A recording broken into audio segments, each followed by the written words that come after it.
ಗೆಳೆಯರೇ, ಅಣ್ಣ ಅವರ ಡಾಕ್ಟರ್ ರಾಜ್ಕುಮಾರ್ ಅವರ ಪುಣ್ಯತಿಥಿ ನೆನಪಿಗಾಗಿ ಓಡುತಿಟ್ಟಗಳನ್ನು ಮಾಡುವಾಗ ಇದು ಎರಡನೇ ಭಾಗ. ಮೊದಲು ಒಂದು ಭಾಗ ಮಾಡಿದ್ದೇನೆ. ಅಣ್ಣ ಅವರ ಬಗ್ಗೆ ದೊಡ್ಡ ದೊಡ್ಡ ವಿದ್ವಾಂಸರು, ಪಂಡಿತರು ಬಹಳಷ್ಟು ಹೇಳಿರ್ತಾರೆ, ವಿಶ್ಲೇಷಣೆ ಮಾಡ್ತಾರೆ. ಆದರೆ ನಾವು ಹೆಚ್ಚು ಓದದೇ ಇರೋದರಿಂದ ಅಣ್ಣಾವ್ರ ರೀತಿ ನಮ್ಮ ಬದುಕಿನಲ್ಲಿ ಅಣ್ಣಾವರ ಸಂಪರ್ಕ ಬಂದು ಅದರಿಂದ ಅವರ ಮನಸ್ಥಿತಿಯನ್ನು ನಾವು ತಿಳ್ಕೊಳ್ಳಬಹುದು ಎಂಬ ಉದ್ದೇಶದಿಂದ ನಾನು ನನ್ನ ಬದುಕಿನಲ್ಲಿ ಅಣ್ಣಾವರ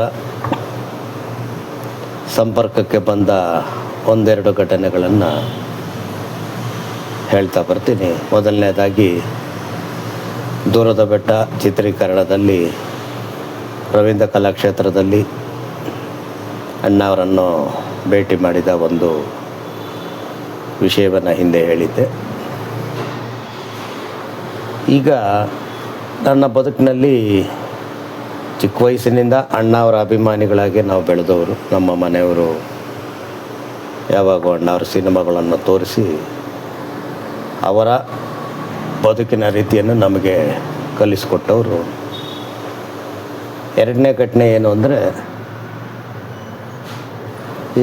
ನಾವು ಇದ್ದಿದ್ದು ಲಾಲ್ಬಾಗ್ ಅಂದರೆ ಕೆಂಪು ತೋಟದ ಸುತ್ತಮುತ್ತ ಸುಧಾಮನಗರ ಎಂಬ ಕಡೆ. ಆ ಲಾಲ್ಬಾಗಿನಲ್ಲಿ ಹಿಂದೆ ಬಹಳಷ್ಟು ಕನ್ನಡ ಚಿತ್ರಗಳ ಚಿತ್ರೀಕರಣ ನಡೀತಿತ್ತು. ಈಗ ಅದನ್ನು ನಿಲ್ಲಿಸಿದ್ದಾರೆ. ಬಹಳಷ್ಟು ಚಿತ್ರಗಳ ಚಿತ್ರೀಕರಣವನ್ನು ನಾವಲ್ಲಿ ನೋಡಿದ್ದೀವಿ. ನಾವು ಹುಡುಗರಲ್ಲಿದ್ದಾಗ ಯಾರಾದರೂ ಬಂದು ಹೇಳೋರು, ಸಿನಿಮಾ ಶೂಟಿಂಗ್ ಆಗ್ತಾಯಿದೆ ಅಂದರೆ ನಾವೆಲ್ಲ ಓಡೋಗ್ಬಿಡ್ತಾಯಿದ್ವಿ. ಒಂದು ಸರ್ತಿ ಹಾಗೆ ಓಡೋದಾಗ ತ್ರಿಮೂರ್ತಿ ಚಿತ್ರದ ಚಿತ್ರೀಕರಣ ನಡೀತಾಯಿತ್ತು. ಆ ಗಾಜಿನ ಮನೆ ಎದುರುಗಡೆ ಎಲ್ಲ ನಟರು, ಅಣ್ಣಾವರು, ಎಮ್ ವಿ ರಾಜಪ್ಪನವರು ಆ ಕಡೆ ಒಂದು ಸಾಲಲ್ಲಿ ನಿಂತಿದ್ದರು. ಅಣ್ಣಾವರು ವಯಸ್ಸಾಗಿರೋ ಒಂದು ಬಿಳಿ ಮೀಸೆ ಇತ್ಯಾದಿ ವೇಷ. ಈ ಕಡೆ ಸಾಲಿನಲ್ಲಿ ಸಾಮಾನ್ಯ ಜನ ಎಲ್ಲ ನಿಂತಿದ್ದರು. ಮಧ್ಯದಲ್ಲಿ ಪೊಲೀಸ್ನವರು ಯಾರನ್ನೂ ಈ ಕಡೆಯಿಂದ ಆ ಕಡೆ ಹೋಗೋಕ್ಕೆ ಬಿಡ್ತಾ ಇರಲಿಲ್ಲ. ಆ ಕಡೆಯಿಂದ ನಾವು ಹೋಗಿ ಎಲ್ಲ ನಿಂತು ನೋಡ್ತಾ ಇದ್ವಿ. ಮಧ್ಯದಲ್ಲಿ ಸ್ವಲ್ಪ ಬಿಡುವಿತ್ತೇನೋ, ಏನೇನೋ ಸಿದ್ಧತೆಗಳು ನಡೀತಾ ಇತ್ತು. ನಾವು ಚಿಕ್ಕ ವಯಸ್ಸಿನಲ್ಲಿ ಅವೆಲ್ಲ ಗಮನಿಸಿಲ್ಲ. ನಾವು ಅಣ್ಣಾವ್ರ ಮುಖ ನೋಡಿಕೊಂಡೇ ಇರ್ತಾಯಿದ್ವಿ. ಮಧ್ಯದಲ್ಲಿ ಇದ್ದಕ್ಕಿದ್ದಂಗೆ ಯಾರೋ ಈ ಕಡೆಯಿಂದ ಆ ಕಡೆ ಒಬ್ಬ ಹುಡುಗ ಓಡೋಗ್ಬಿಟ್ಟ. ಪೊಲೀಸರು ಹಿಂದೆ ಅಟ್ಟಿಸ್ಕೊಂಬಂದರು. ಅವನು ಅವ್ರ ಕೈಗೆ ಸಿಗ್ದಂಗೆ ಅಣ್ಣವ್ರ ಹತ್ರ ಹೋಗಿ ಮುಂದೆ ಹೋಗ್ಬಿಟ್ಟು, ನಾನು ಸ್ವಲ್ಪ ಹೊತ್ತು ನೋಡಿದವನು, ನಾನು ಹಾಗೆ ಹೋದೆ. ಓಡೋದಾಗ ಪೊಲೀಸವರು ತಡೆಯೋದಕ್ಕೆ ಬಂದರು. ಅಷ್ಟೊತ್ತಿಗೆ ಅಣ್ಣವರು ಬಂದೆ, ಇಲ್ಲಿ ಬಪ್ಪ ಅಂತ ಕರೆದು, ಏನು ಬೇಕಾಗಿತ್ತು ಅಂತಂದರು. ನನಗೆ ಬಹಳ ಸಂತೋಷ, ಅಣ್ಣವ್ರು ನನ್ನನ್ನು ಮಾತಾಡಿಸ್ತಾ ಇದ್ದಾರಲ್ಲ ಅಂತ. ಚಿಕ್ಕ ವಯಸ್ಸು, ಒಂದು 13-14 ವರ್ಷ ಇತ್ತೇನೋ ನನಗೆ.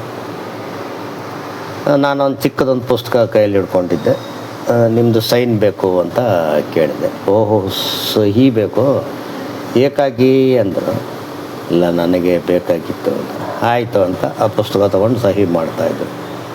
ನಾನು ಅಣ್ಣವ್ರ ಮುಖನೇ ನೋಡ್ತಾಯಿದ್ದೆ, ಬಿಳಿ ಮೀಸೆ. ಸಹಿ ಮಾಡ್ತಾಯಿದ್ದ ನನ್ನ ಮುಖ ನೋಡಿ, ಬಿಳಿ ಮೀಸೆ ನೋಡಿ ಮುದುಕ ಆಗೋಗ್ಬಿಟ್ಟಿದ್ದೀನಿ ಅಂದ್ಕೊಂಡಿದ್ದೀಯ? ಇಲ್ಲ ನೋಡು ಅಂತ ಮೀಸೆ ಹೀಗೆ ತೆಗೆದು ಮತ್ತೆ ಮೆತ್ತಿಸ್ಕೊಂಡು, ಇದು ವೇಷ, ಸಿನಿಮಾಗೋಸ್ಕರ, ನಾನಿನ್ನೂ ಮುದುಕ ಆಗಿಲ್ಲ. ನನಗೆ ಎಷ್ಟು ಸಂತೋಷ ಆಯಿತು ಅಂದರೆ, ಆಗ ನಾವೆಲ್ಲ ಭಾಳ ಬಡತನದಲ್ಲಿದ್ದವರು. ಹರ್ಕಲಂಗಿ ಇತ್ತೋ ಏನೋ ಗೊತ್ತಿಲ್ಲ, ಆದರೂ ನಾನೊಬ್ಬ ಸಾಮಾನ್ಯವಾದ ಹುಡುಗ. ನನ್ನನ್ನು ಆ ರೀತಿ ಪೊಲೀಸರನ್ನು ತಡೆದು ವಿಶೇಷವಾಗಿ ಕರೆದು ಮಾತಾಡೋ ಅಂಥ ಅವಶ್ಯಕತೆ ಇರಲಿಲ್ಲ ಅನಿಸುತ್ತೆ. ಆದರೆ ನಮಗೆ ಭಾಳ ಸಂತೋಷ ಅಂತ ಸನ್ನಿವೇಶ ನೋಡಿಬಿಟ್ಟು. ಆದರೆ ಬೇರೆ ಯಾರು ನಟರು ಆ ಥರ ಮಾಡ್ತಾರೆ ಅಂತ ನನಗೆ ಅನಿಸಿಲ್ಲ. ಅಣ್ಣವ್ರು ಮಾತ್ರ ಕರೆದೋ ರೀತಿ ಮಾತಾಡಿ ಸಹಿ ಮಾಡಿಕೊಟ್ಟು ಕೆನ್ನೆ ತಟ್ಟಿ ಕಳಿಸೋದು. ಅದು ಒಂದು ಬಹಳ ಸಣ್ಣ ಘಟನೆ. ಆದರೆ ನಮಗೆ ನಮ್ಮ ಬದುಕಿನಲ್ಲಿ ನಮ್ಮ ಮನಸ್ಸಿನಲ್ಲಿ ಅಣ್ಣ ಅವ್ರಿಗಿರುವಂತಹ ಒಂದು ಸ್ಥಾನ ಏನಿದೆ ಅದು ನಮಗೆ ಆ ಘಟನೆಯನ್ನು ಬಹಳ ಅದ್ಭುತವಾಗಿ ನಮಗೆ ತೋರಿಸುತ್ತೆ. ಈಗಲೂ ಸದಾಕಾಲ ಬದುಕಿರೋವರೆಗೂ ಆ ಘಟನೆ ಒಂದು ದೊಡ್ಡ ಘಟನೆಯಾಗಿ ತೋರಿಸುತ್ತೆ. ಅದ್ರ ಹಿಂದಿರೆ ನಾನು ಹೇಳ್ಬೇಕಂತ ಬಂದಿರೋ ಉದ್ದೇಶ ಏನು ಅಂದರೆ, ಅಷ್ಟು ದೊಡ್ಡ ನಟರು ಆ ಕಾಲದಲ್ಲೇ ಅವರು ಸೂಪರ್ ಸ್ಟಾರನ್ನ ಮೀರಿಸಿದಂಥವ್ರು.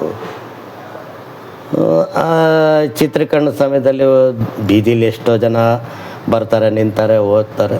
ಆದರೆ ನನ್ನಂಥ ಒಬ್ಬ ಸಾಮಾನ್ಯ ಹುಡುಗನ್ನ ಕರೆಸಿ, ನಾವು ಬಡತನದಲ್ಲಿ ಇದ್ದಿದ್ದರಿಂದ ಅರ್ಕಲ್ಲು ಪರ್ಕಲು ಬಟ್ಟೆ, ಹಳೆ ಬಟ್ಟೆ ಇರಬಹುದೇನೋ, ಕರೆಸಿ ಮಾತಾಡಿ ಪ್ರೀತಿಯಿಂದ ಸಹಿ ಮಾಡಿ ಕೊಟ್ಟು ಕಳಿಸೋವಂಥ ಅವಶ್ಯಕತೆ ಏನಿಲ್ಲದೆ ಇದ್ರೂ ಅದು ಅವರ ಮನಸ್ಥಿತಿಯನ್ನು ತೋರಿಸುತ್ತೆ. ಆ ಒಂದು ಸರಳತೆ, ಮಾನವ ಪ್ರೀತಿ, ಜನರ ಬಗ್ಗೆ ಅವ್ರಿಗಿರುವಂತಹ ಆ ಕಳಕಳಿನೇ ಅವರನ್ನು ಅಷ್ಟು ದೊಡ್ಡ ಮಟ್ಟಕ್ಕೆ ಏರಿಸಿದೆ ಅಂತ ನನ್ನ ಅಭಿಪ್ರಾಯ. ಹೀಗೆ ಬದುಕಿನಲ್ಲಿ ಬಹಳ ಘಟನೆಗಳು ನಡೆದಿದ್ದಾವೆ. ಆದರೆ ನಾನು ಅವರ ಬಗ್ಗೆ ಎಷ್ಟೇ ಅಭಿಮಾನ ಇದ್ದರೂ ನಾನು ಯಾವತ್ತೂ ಅವರನ್ನು ಹುಡುಕೊಂಡು ಹೋದವನಲ್ಲ. ಅವ್ರ ಮನೆ ಮುಂದೆ ಎಷ್ಟೋ ಬಾರಿ ಹೋದಾಗಲೂ ಮನೆ ಕಡೆ ನೋಡ್ಕೊಂಡು ಹೋಗ್ತಾ ಇದ್ನೇ ಹೊರತು ಯಾವತ್ತೂ ನಾನು ಒಳಗಡೆ ಹೋಗೋದಕ್ಕೆ ಪ್ರಯತ್ನ ಮಾಡ್ತಾರೆ. ಯಾಕೆಂದರೆ ನನ್ನ ಅಭಿಪ್ರಾಯದಲ್ಲಿ ಅವರಿಗೆ ನಮ್ಮಂಥವ್ರು ದಿನಕ್ಕೆ ಸಾವಿರಾರು ಜನ, ಎಲ್ಲರನ್ನೂ ಮಾತಾಡಿಸಿ ಕರೆದು ಕೂಡಿಸಿ ಮಾಡೋಷ್ಟು ಸಮಯ ಅವ್ರಿಗೆ ಎಲ್ಲಿರುತ್ತೆ? ನಾವು ಹೋಗಿ ಅವ್ರು ನಮ್ಮನ್ನು ಮಾತಾಡಿಸಿಲ್ಲ, ನಮ್ಮನ್ನು ನೋಡಿಲ್ಲ ಅಂತ ನಾವು ಬೇಸರ ಮಾಡ್ಕೊಳೋದು ತಪ್ಪಲ್ವಾ? ಆದ್ದರಿಂದ ನಾನು ಯಾವತ್ತೂ ಅವ್ರ ಮನೆ ಮುಂದೆ 100 ಸರಿ ಓಡಾಡೀನಿ. ಯಾವತ್ತೂ ನಾನಾಗಿ ನನ್ನ ಮೇಲೆ ಬಿದ್ದು ಹೋಗಿ ಅವರನ್ನು ಮಾತಾಡಿಸೋದಕ್ಕಾಗಲಿ ನೋಡೋದಕ್ಕಾಗಲಿ ಪ್ರಯತ್ನ ಮಾಡಲಿಲ್ಲ. ಆಮೇಲೆ ನಾನು ಫೋಟೋಗ್ರಾಫರಾಗಿ 35 ವರ್ಷ ಇದು ಕೆಲಸ ಮಾಡಿದ್ದೀನಿ. ಆದರೂ ಕೂಡ ನಾನೆಲ್ಲೂ ಫೋಟೋ ತೆಗೆಸ್ಕೊಳಕ್ಕೆ ಅವರ ಜೊತೆ ಹೋಗಲಿಲ್ಲ. ಆದರೆ ಕೆಲವೊಂದು ಸಂದರ್ಭಗಳು ತಾನಾಗಿಯೇ ಬಂತು. ಅದು ನನ್ನ ಬದುಕಿನ ದೊಡ್ಡ ಘಟನೆಗಳು ಅಂತ ಈಗಲೂ ನಾನು ನೆನ್ಕೊತೀನಿ. ಈ ಒಂದು ಸಣ್ಣ ಘಟನೆಯಿಂದ ಬೇರೆಯವ್ರಿಗೆ ಅದು ಏನೂ ಅನಿಸಲ್ಲ, ಒಂದು ಸಣ್ಣ ಘಟನೆ ಅನ್ನಿಸ್ಬೋದು. ಆದರೆ ಅಣ್ಣ ಅವರ ಮನಸ್ಥಿತಿ ಏನು, ಅವರು ಜನರಿಗೆ ಕೊಡುತ್ತಿದ್ದ ಬೆಲೆ ಏನು ಅನ್ನೋದನ್ನು ಇದರಿಂದ ನಾವು ಚೆನ್ನಾಗಿ ತಿಳ್ಕೊಬೋದು. ಜಯ ಕರ್ನಾಟಕ ಮಾತೆ.